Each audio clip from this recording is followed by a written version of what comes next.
आज आपण types of intermolecular forces बघणार आहे. तर फर्स्ट टाइप आहे डायपोल डायपोल इंटरॅक्शन. तर डायपोलचं मिनिंग तुम्ही बघितलं आहे. डायपोल म्हणजे काय, टू पोल्स असतात. हे कोणामध्ये असतात, polar molecule. Polar molecule contain one is electropositive, one is electronegative. एक जो इलेक्ट्रोनिगेटिव्ह ॲटम असतो तो काय करतो, इलेक्ट्रॉन स्वतःकडे पुल करतोय. It pulls the shared electron towards itself, therefore it has partial negative charge, म्हणजे स्मॉल निगेटिव्ह चार्ज डेव्हलप होतो, and other atom has partial positive charge. मग डायपोल्स मीन्स असा एक पोलर मॉलिक्यूल आहे की ज्यामध्ये दोन पोल असतात, एक पोल पॉझिटिव्ह असतो, एक पोल निगेटिव्ह असतो. Dipole dipole interaction result in the force of attraction between neighbouring molecule having the permanent dipole movement. तर पोलर मॉलिक्यूल जो असतो, polar polar polar polar polar असे मॉलिक्युल्स आहे, प्रत्येकामध्ये डायपोल डायपोल आहे. डायपोल म्हणजे टू एंड्स आहे, positive negative positive negative positive negative. One dipole attracted the other. Positive end of the one polar molecule attract the negative end of the other molecule. येतं आहे लक्षात. तर त्यामध्ये असा एक फोर्स डेव्हलप होतो आहे. The force of attraction develop between dipole dipole neighbouring molecule which having the permanent dipole movement. असा तो डेव्हलप होत आहे. This force of attraction is called as a dipole dipole interaction. त्यालाच काय म्हटलेलं आहे, डायपोल डायपोल इंटरॅक्शन म्हटलेलं आहे. Consider the example of polar molecule like HCl. Hydrogen is electropositive while chlorine is electronegative. Shared pair of electron between hydrogen and chlorine are pulled more towards the chlorine atom. तर chlorine काय करतोय, सगळे जे sharing झालेले two electrons आहेत त्याच्याकडे pull करतोय. Therefore chlorine atom it acquire slight negative charge. It is represent by delta minus. तर क्लोरीनच्या डोक्यावरती तुम्हाला डेल्टा मायनस साईन दिसतंय. डेल्टा मायनस म्हणजे स्मॉल पार्शल पॉझिटिव्ह चार्ज. खूप छोटासा पार्शल पॉझिटिव्ह चार्ज डेव्हलप होत आहे. And it is indicated as Cl delta minus so that hydrogen atom acquires slight positive charge. आणि हायड्रोजनवरती पॉझिटिव्ह चार्ज डेव्हलप होत आहे कारण हायड्रोजनपासून इलेक्ट्रॉन दूर गेले. कोणाकडे गेले, इलेक्ट्रॉन क्लोरीनकडे, म्हणून क्लोरीनवरती निगेटिव्ह चार्ज. ज्याच्याकडे इलेक्ट्रॉन गेले त्यावरती निगेटिव्ह आणि हायड्रोजनवरती positive. And hydrogen develops a partial positive charge so that HCl molecule it has the charge separation. It is shown in the diagram. Polar molecule HClची डायग्राम दाखवली ती बघा फर्स्ट. त्यामध्ये चार्ज सेपरेट झालेले. तर पोलर मॉलिक्यूलमध्ये चार्ज सेपरेट होता. एक end बनतं पॉझिटिव्ह, एक एंड बनतं निगेटिव्ह, मग आपण त्याला म्हणतो डायपोल. तर एका फिक्स डिस्टन्सवरती हे चार्ज काय होता, सेपरेट होता. Due to charge separation all HCl molecule align in a such a way that oppositely charge end come to close together in one another at shown in diagram. तर HCl मध्ये charge separation झाल्यानंतर सगळे molecule असे align होतात जसं second डायग्राममध्ये दिसतंय. तर ते एकमेकांना अपोजिटली चार्ज जे एंड आहे तर हे काय करतात, जवळ येतात. जसं निगेटिव्ह एंड आहे एका मॉलिक्यूलचं, ते कोणाला जॉईन होतं, पॉझिटिव्ह एंड दुसऱ्या मॉलिक्यूलचा. अगेन निगेटिव्ह एंड एका मॉलिक्यूलचा तो जॉईन होतो दुसऱ्या मॉलिक्यूलचा पॉझिटिव्ह एंड. इथे लक्षात. आता ही जी स्ट्रेंथ आहे ही कशावरती डिपेंड आहे, strength of dipole dipole interaction. म्हणजे हा जो डॉटेड लाईनमध्ये जो फोर्स दाखवला आहे हा स्ट्रॉंग किती असेल हे कशावरती डिपेंड आहे. The strength of the dipole dipole interaction depends upon dipole movement of interacting molecule. Higher the dipole movement stronger is the intermolecular interaction. जेवढी डायपोल मुवमेंट ग्रेटर असेल तेवढा इंटरमॉलिक्युलर इंटरॅक्शन काय असेल, ग्रेटर असेल. The dipole dipole interaction is possible only if the molecule interacting are polar. तर इथे काय आहे, पोलर मॉलिक्यूल पाहिजे. कोणते मॉलिक्यूल पाहिजे, polar polar polar polar. For example HBr hydrogen bromide, H2S hydrogen sulphide, ammonia. आपण वॉटरचं एक्झाम्पल घेऊ शकतो. अजून बरेचसे एक्झाम्पल आहे की ज्यामध्ये जे पोलर मॉलिक्यूल आहे, ज्या पोलर पोलर मॉलिक्यूलमध्ये इंटरॅक्शन काय होते, डेव्हलप होते. एक्झामला 3 मार्क्सला क्वेश्चन येतो. तुम्ही काय काय लिहिणार आहे, 1 मार्क डेफिनेशन, 1 मार्क डायग्राम म्हणजे ते स्ट्रक्चर ड्रॉ करायचे, आणि 1 मार्क एक्झाम्पलचं एक्सप्लेनेशन. असा 3 मार्कला हा जो क्वेश्चन आहे खूपदा विचारला जातो. डायपोल डायपोल इंटरॅक्शन हा खूप इम्पॉर्टंट क्वेश्चन आहे या टॉपिकचा. तर तुम्हाला या सगळ्या गोष्टी पाहिजे. 1 mark definition, 1 mark example, 1 mark it's explanation. ते स्ट्रक्चर वगैरे लिहून ते एक्सप्लेन करायचं आहे. येतं लक्षात. आत्ताच आपण डायपोल डायपोल इंटरॅक्शन बघितली. यामध्ये एक वर्ड आला होता डायपोल मुवमेंट. तर याचा पण मिनिंग बघणार आहे. Dipole movement is the product of the magnitude of the charge and the distance between the centre of positive and negative charge.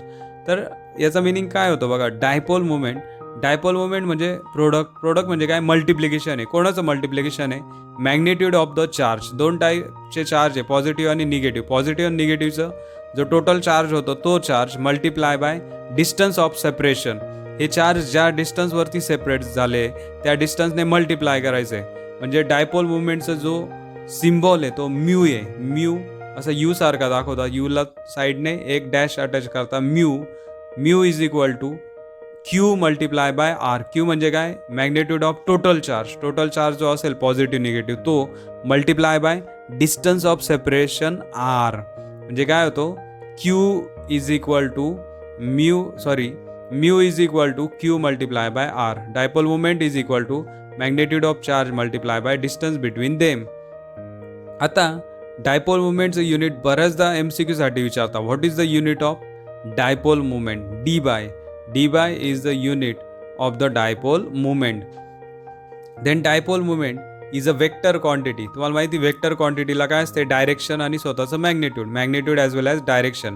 It is shown by a small arrow with tail in positive centre and head pointing towards the negative centre. जसं बघा HCl दाखवलेला आहे, तर HCl वरती एक असा arrow दाखवलेला आहे. ॲरो कसा दाखवतात, positive to negative. Flow of इलेक्ट्रॉनचा जो फ्लो आहे तो कोणाकडे, इलेक्ट्रोनिगेटिव्ह ॲटमकडे. इलेक्ट्रोनिगेटिव्ह म्हणजे पॉवरफुल कोण आहे, क्लोरीन आहे. कोण आहे इथे पॉवरफुल, क्लोरीन आहे. कोणापेक्षा, हायड्रोजन. तुम्ही असं समजा दोघांमध्ये कुस्ती आहे, एक हायड्रोजन आहे एक क्लोरीन आहे. तो क्लोरीन इथे पैलवान आहे, बरोबर आहे. क्लोरीन काय करणार आहे, समजा क्लोरीन जिंकणार आहे, क्लोरीनमध्ये जास्त ताकद आहे, तो पैलवान सारखा आहे. तर तो काय करणार आहे, इलेक्ट्रॉन पेअर त्याच्याकडे पुल करणार आहे. तुम्ही ते रस्सी खेच बघितलं असेल. समजा हायड्रोजन आणि क्लोरीनमध्ये रस्सी खेच चालू आहे आणि मध्ये काय सेंटरला इलेक्ट्रॉन आहे. इलेक्ट्रॉन कोणाकडे जाणार आहे, क्लोरीनकडे. का क्लोरीनकडे, कारण क्लोरीनची इलेक्ट्रोनिगेटिव्हिटी काय आहे, ग्रेटर आहे. तो पॉवरफुली काय करतो, इलेक्ट्रॉन त्याच्याकडे अट्रॅक्ट करतोय. म्हणून क्लोरीनवरती काय डेव्हलप झाला, पार्शल निगेटिव्ह चार्ज. आणि हायड्रोजनवरती काय डेव्हलप झाला, पार्शल पॉझिटिव्ह चार्ज. आणि दोघांमध्ये जे डिस्टन्स आहे सेपरेशन ते काय आहे, जे डिस्टन्स असतं ते काय आहे, आर आहे. मग आपल्याला काय मिळाला, डायपोल मुवमेंट मिळाला. तर डायपोल मुवमेंट त्या कसा दाखवतात, तर HCl वरती जो ॲरो दाखवला आहे त्याची जी टेल असते ती पॉझिटिव्ह चार्ज सेंटरवरती असते, हायड्रोजनवरती. आणि जो ॲरो असतो तो क्लोरीनकडे. म्हणजे इलेक्ट्रोनिगेटिव्ह जो असतो, जिकडे इलेक्ट्रॉन जात आहे, ज्याच्याकडे अट्रॅक्ट होत आहे इलेक्ट्रॉन, तिकडे ॲरो दाखवतात. तर हे डायग्राममध्ये जसं दाखवलं आहे तसंच दाखवतात. तर तुम्हाला तुमच्या लक्षात आलं असेल की dipole movement means mu is equal to q into r. आणि त्याचं युनिट काय आहे, डी बाय. आणि तो कसा दाखवतात, तो ॲरोने दाखवतात. आता आपण एक एक्झाम्पल बघू. For example, dipole movement of HF hydrogen fluoride may be represented as HF. इथं दाखवला आहे ॲरो. आणि फ्लोरीनकडे 7 इलेक्ट्रॉन असतात, 1 शेअर होतो आणि त्याच्याकडे 6 इलेक्ट्रॉन तिथे दाखवले. हायड्रोजनकडून फ्लोरीनकडे ॲरो दाखवला आहे. The cross arrow above the levy structure represent the electron density shift. म्हणजे इलेक्ट्रॉनचा फ्लो इलेक्ट्रॉन कोणाकडे जात आहे, fluorine is highly negative. Periodic टेबलमध्ये सगळ्यात जास्त निगेटिव्ह कोण आहे, फ्लोरीन आहे. मग हे हायड्रोजन आणि फ्लोरीनमध्ये शेअरिंग झालेले जे 2 इलेक्ट्रॉन आहे, 2 इलेक्ट्रॉन कोणाकडे जात आहे, फ्लोरीनकडे अट्रॅक्ट होत आहे. म्हणजे त्याच्याकडे शिफ्ट होत आहे. म्हणजे इलेक्ट्रॉन डेन्सिटी कुठे ग्रेटर आहे, फ्लोरीनकडे. फ्लोरीन हा पैलवान झालेला आहे म्हणून त्याच्यावरती निगेटिव्ह चार्ज. आणि हायड्रोजन थोडा गरीब झालेला आहे म्हणून त्याच्यावरती पॉझिटिव्ह चार्ज. तर इलेक्ट्रॉन ज्याच्याकडे जातात तिकडे तो ॲरो दाखवला जातो. आणि आता तुम्हाला डायपोल मुवमेंटचा मिनिंग कळाला आहे आणि तो कसा दाखवतात हे पण तुम्हाला समजलं आहे. Now how to remember the dipole interaction. तर याला लक्षात ठेवण्यासाठी एक सिम्पल ट्रिक आहे. आपण मॅग्नेटचं एक्झाम्पल घेऊ. मॅग्नेटमध्ये पण 2 पोल असतात, नॉर्थ पोल, साऊथ पोल. एक मॅग्नेटचा साऊथ पोल सेकंड मॅग्नेटचा नॉर्थ पोलला काय करतो, अट्रॅक्ट करतो. त्यामध्ये अट्रॅक्टिव्ह फोर्स असतो, फोर्स ऑफ अट्रॅक्शन असतो. सेम तसंच या 3 मॅग्नेटच्या मध्ये अपोजिट पोल एकमेकांना काय करताय, अट्रॅक्ट करताय. पण यामध्ये डायपोल आहे, म्हणजे 2 पोल आहे, नॉर्थ आणि साऊथ पोल. सेम तसंच आहे पोलर मॉलिक्यूलमध्ये पण डायपोल असतो. डायपोल म्हणजे 2 पोल असतात. एक असतो पॉझिटिव्ह एंड असतो, एक असतो निगेटिव्ह एंड असतो. तर त्यामध्ये 4 सेपरेट होता. त्यामध्ये परमनंट डायपोल मुवमेंट असतो. तर 1 मॉलिक्यूलचा अपोजिट चार्ज, निगेटिव्ह चार्ज जो आहे, निगेटिव्ह चार्ज एंड तो अनदर मॉलिक्यूलचा पॉझिटिव्ह एंड जो आहे त्याला अट्रॅक्ट करतोय. मग असे अपोजिटली चार्ज एंड अट्रॅक्ट होत आहे आणि ते डायपोल इंटरॅक्शन काय होते, डेव्हलप होते. जसं एक मॅग्नेट दुसऱ्या मॅग्नेटला अट्रॅक्ट करतोय तसा एक पोलर मॉलिक्यूल दुसऱ्या पोलर मॉलिक्यूलला काय करतो, अट्रॅक्ट करतो. मग HClचं एक्झाम्पल, HClमध्ये डायपोल इंटरॅक्शन असतात. डायपोल म्हणजे 2 ज्याच्यामध्ये पोल किंवा दोन चार्ज सेपरेट झालेले पॉझिटिव्ह निगेटिव्ह, ज्याला दोन एंड आहे, एक पॉझिटिव्ह आणि एक निगेटिव्ह आहे. जसं मॅग्नेटमध्ये पण दोन पोल असतात, एक नॉर्थ पोल आणि साऊथ पोल. सेम तसंच एक्झाम्पल HClचं आहे. तर तुम्ही दोन मॅग्नेट घेतले, त्या एक्झाम्पलवरून तुम्ही HClचं एक्झाम्पल लक्षात ठेवू शकता. याने तुम्हाला पटकन आठवेल की डायपोल इंटरॅक्शनचं एक्झाम्पल काय आहे. Second intermolecular force is ion dipole interaction. An ion dipole interaction, it is the result of electrostatic interaction between an ion काय असू शकतो, cation or anion, and the partial charges on the polar molecule. तर जो solvent molecule असतो तो जर polar असेल, तो त्याचा पोलर म्हणजे काय की त्यावरती पॉझिटिव्ह निगेटिव्ह चार्ज सेपरेट झाले असतील, तर असा पोलर सॉल्व्हंट कॅटायन आणि ॲनायन बरोबर इंटरॅक्ट होतो. तर त्यालाच म्हणतात आयन डायपोल इंटरॅक्शन. आयन कधी फॉर्म होतो, जेव्हा एखाद्या कंपाऊंडचं आयनायझेशन होत आहे, तो डिझॉल्व्ह होतो आहे वॉटरमध्ये जेव्हा डिझॉल्व्ह होतं आहे त्याला काय म्हणतात, सॉल्व्होलिसिस किंवा त्याला हायड्रेशन म्हणतात. When water is one of the solvent it is called as a hydration process. जेव्हा वॉटर आपण ॲड करतो, वॉटरमध्ये तो डिझॉल्व्ह करतोय. For example, when sodium chloride is dissolve in water it dissociate almost completely. तो 100% dissociate होतो, ionise होतो. NaCl gives Na+Cl-. Na+ and Cl- ion are separated from each other and undergo process of hydration. Hydration म्हणजे काय, hydration is a process by which each ion is surrounded by number of water molecule with oppositely charged pole of the solvent water oriented in the direction of that ion concern. आता जर sodium ion positively charge आहे आणि chloride ion negatively charge आहे, तर sodium ion तुम्ही डायग्राममध्ये बघू शकता, Na+ कोणाबरोबर इंटरॅक्ट झाला आहे, ऑक्सिजनवरती पार्शल निगेटिव्ह चार्ज असतो. तर ऑक्सिजन हा हायली निगेटिव्ह एंड आहे, हायली इलेक्ट्रोनिगेटिव्ह आहे, त्यावरती पार्शल निगेटिव्ह चार्ज असतो, तो सोडियम बरोबर इंटरॅक्ट होत आहे. तर ही जी इंटरॅक्शन आहे ही आहे कॅटायन विथ द वॉटर. आता सेकंड आहे क्लोराईड आयन म्हणजे काय, ॲनायन. तर ॲनायनची इंटरॅक्शन वॉटर बरोबर होते. Cl- interact with hydrogen of वॉटरचा जो हायड्रोजन आहे त्यावरती पार्शल पॉझिटिव्ह चार्ज असतो आणि क्लोराईडवरती निगेटिव्ह. तर असे अपोजिट इंटरॅक्शन होते. तुम्हाला हायड्रेशनचा मिनिंग समजला आहे की प्रत्येक जो आयन आहे तो वॉटर मॉलिक्यूल काय करतो, त्याला ट्रॅप करतो. Na+ is trap by water molecule. Cl- ion is also trap by the water molecule. तर Na+ Cl- आयनला दोघांना पण वॉटरनी काय केले, ट्रॅप केले. वॉटर या दोघांबरोबर कॅटायन अँड ॲनायन दोघांबरोबर इंटरॅक्ट करू शकतो, कारण काय, वॉटर हा पोलर सॉल्व्हंट आहे. कसा सॉल्व्हंट आहे, polar. Water is a polar solvent. तर वॉटरमध्ये एक इलेक्ट्रोनिगेटिव्ह ॲटम असतो ऑक्सिजन आणि इलेक्ट्रोपॉझिटिव्ह हायड्रोजन असतो. म्हणून वॉटर हा पोलर आहे. म्हणून वॉटरकडे दोन एंड असतात, पॉझिटिव्ह निगेटिव्ह. म्हणून जो वॉटरचा निगेटिव्ह एंड आहे तो सोडियम आयन बरोबर रिॲक्ट होतो आणि वॉटरचा जो पॉझिटिव्ह एंड आहे तो क्लोराईड आयन बरोबर रिॲक्ट होतो. तर ही हायड्रेशन प्रोसेस आहे, ज्यामध्ये आयन आणि काय होतं की डायपोल यांच्याबरोबर इंटरॅक्शन होते. डायपोल म्हणजे इथे पोलर सॉल्व्हंटबद्दल बोललेलं आहे. आता तुम्हाला हा पार्ट समजला असेल. इथे डायग्राम खूप इम्पॉर्टंट आहे. एक तर डेफिनेशन काय बघितली आपण, anion dipole force is a result of electrostatic interaction between anion and the partial charge on the polar molecule solvent. जो सॉल्व्हंट मॉलिक्यूल असतो पोलर, त्याची आणि आयनची कॅटायन आयनांची काय होते, इंटरॅक्शन होते. तर हा पार्ट, यामध्ये डायग्राम खूप इम्पॉर्टंट आहे. तुम्हाला डेफिनेशन, डायग्राम आणि एक्झाम्पल या गोष्टी माहिती पाहिजे. तर याची डायग्राम बऱ्याचदा एक्झामला विचारली जाते. Na+ आणि Cl- इंटरॅक्शन सॉल्व्हंटबरोबर कशा होतात, तर त्याची डायग्राम विचारतात. नाऊ कॅटायन आणि ॲनायन दोन्ही सॉल्व्हंटबरोबर इंटरॅक्ट होतात. Na+ आणि Cl- दोघांची इंटरॅक्शन वॉटरबरोबर होते. तर या दोन्ही केसमध्ये कोणाची इंटरॅक्शन स्ट्रॉंग आहे आपण हे बघणार आहे. Cation are smaller in size than anion. ॲनायनपेक्षा कॅटायनची साईज काय असते, स्मॉल. जेवढा तो पार्टिकल स्मॉलर असेल तेवढा चार्ज काय असेल, कॉन्सन्ट्रेटेड, तेवढा तो स्ट्रॉंगली काय होतो, वॉटरबरोबर इंटरॅक्ट होतो. जेवढी साईज ग्रेटर असेल तेवढा तो चार्ज काय होतो, कॉन्सन्ट्रेटेड नसतो आणि तेवढी वीक काय असते, इंटरॅक्शन. तर लक्षात ठेवा, इथे smaller the size, greater is the interaction with water. तर इथे कॅटायनची जी इंटरॅक्शन आहे ती ग्रेटर आहे कोणापेक्षा, ॲनायनपेक्षा. आता आपण दुसरा पार्ट बघू की आपल्याला हे कळालं की कॅटायन ॲनायनमध्ये कोणाची इंटरॅक्शन काय असते, ग्रेटर असते.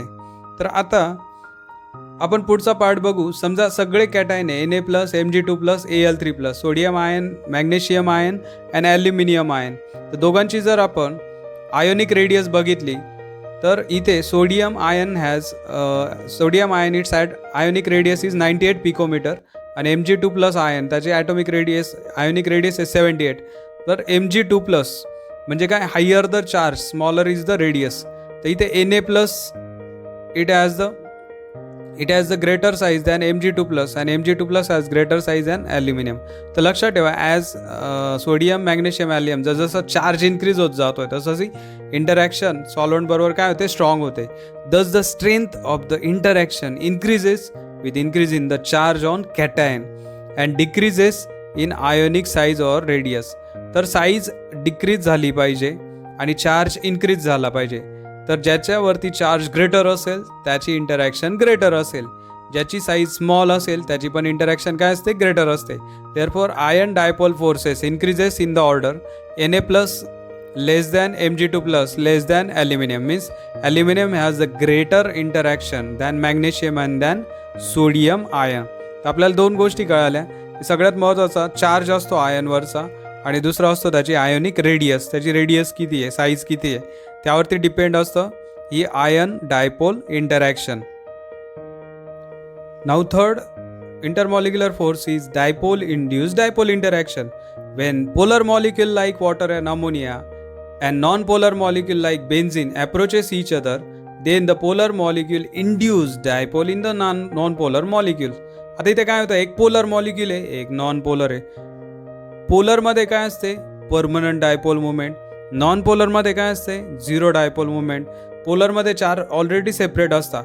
तर पोलर मॉलिक्यूलमुळे नॉन पोलर मॉलिक्यूलमध्ये पण चार्ज काय होता, सेपरेट होता. फॉर एक्झाम्पल अमोनिया हा पोलर मॉलिक्यूल आहे, बेन्झिन हा नॉन पोलर आहे. तर खाली एक्झाम्पल बघा, NH3चा फॉर्म्युला तिथे दाखवला आहे. नायट्रोजनवरती पार्शल निगेटिव्ह चार्ज, हायड्रोजनवरती partial positive charge, plus C6H6 benzene. तर दोघांची इंटरॅक्शन होते. तर अमोनिया आणि बेन्झिन यावरती इंटरॅक्शन होते आणि त्यामध्ये काय डेव्हलप होतं, अट्रॅक्टिव्ह फोर्स. हे का झालं आहे, कारण पोलर मॉलिक्यूलमुळे काय होतं, नॉन पोलरमध्ये इलेक्ट्रॉन क्लाउड शिफ्ट होतो आणि त्यामध्ये पण चार्ज सेपरेट होता. तर चार्ज कसे सेपरेट झाले, कार्बनवरती पॉझिटिव्ह चार्ज, हायड्रोजनवरती निगेटिव्ह चार्ज. तर तुम्ही स्ट्रक्चरमध्ये बघू शकता अमोनियासारखेच चार्ज कोणामध्ये सेपरेट झाले, बेन्झिनचा मूळ स्वभाव असा नाही आहे पोलर. बेन्झिन हा नॉन पोलर आहे, पण अमोनियामुळे काय झालं, त्यामध्ये चेंजेस झाले. जसं बघा, आपण जर पॉझिटिव्ह लोकांमध्ये राहिलो तर आपला स्वभाव पण कसा होतो, पॉझिटिव्ह. आपण निगेटिव्ह लोकांमध्ये राहिलो तर आपला स्वभाव कसा होतो, निगेटिव्ह. सेम तसंच आहे, बेन्झिन हा अमोनियाच्या मॉलिक्यूलबरोबर राहिला तर बेन्झिनचाही स्वभाव अमोनियासारखाच होऊन गेला. अमोनिया कसा आहे, पोलर. मग बेन्झिन पण कसा झाला, पोलर, पण तो टेम्पररी झाला. कसा झाला तो, temporary. Hence temporary dipole are form by shifting of electron cloud in बेन्झिनमध्ये इलेक्ट्रॉन क्लाउड शिफ्ट होतो आणि त्याच्यामध्ये काय चेंजेस होऊन काय होतात, त्याच्यामध्ये पण चार्जेस काय होता, सेपरेट होता. आता हे तुम्ही कसं लक्षात ठेवू शकता, एक सिम्पल ट्रिक आहे की मॅग्नेट घेतला आपण, मॅग्नेटच्या जवळ जर आयन बार ठेवला, मॅग्नेटमध्ये परमनंट मॅग्नेट घेऊ आपण, त्याच्यामध्ये परमनंट मॅग्नेटिझम आहे. तर या मॅग्नेटमुळे त्या आयन बारमध्ये काय तयार होतं, मॅग्नेटिझम, बरोबर आहे. तो टेम्पररी मॅग्नेट बनतोय. तसाच जर नॉन पोलर मॉलिक्यूलच्या जवळ ठेवला तर त्याच्यामध्ये पण काय होतं, टेम्पररी ती पोलॅरिटी डेव्हलप होते किंवा डायपोल काय होतं, डेव्हलप होतो. तर मॅग्नेटचं एक्झाम्पल लक्षात ठेवा, मॅग्नेटचं आणि आयन बारचं. तर जसं आयन बारमध्ये टेम्पररी मॅग्नेटिझम डेव्हलप होतो, सेम तसंच नॉन पोलर मॉलिक्यूलमध्ये पण टेम्पररी काय डेव्हलप होतं, डायपोल. म्हणजे टेम्पररी काही वेळासाठी त्या